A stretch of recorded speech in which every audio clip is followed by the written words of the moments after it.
Հայաստանում այսօր եւ քաղաքական դաշտում ամենամեծ դեֆիցիտը դա ռազմավարական մտածողության դեֆիցիտն է։ Կուսակցությունները եւ առաջին հերթին իշխանությունները նրանք երբեք չեն ներկայացնում ռազմավարական լուծումներ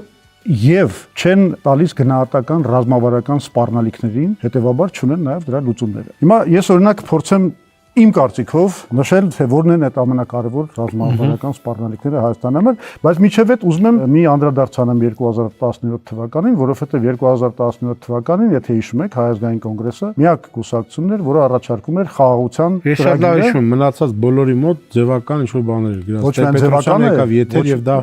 լրիվ ցույց տվեց։ Այդ հարցազրույցը հետո դառավ վիրուսային, բայց այդտեղ ինչն էր ամենակարևորը։ Ոչ միայն իրանք ծրագրերում չէին արտացոլել ինչ-որ կարևոր լուծումներ։ Իրենք բոլորը ասում էին, որ Ղարաբաղի հարցը լուծված է։ Այդ թվում նաև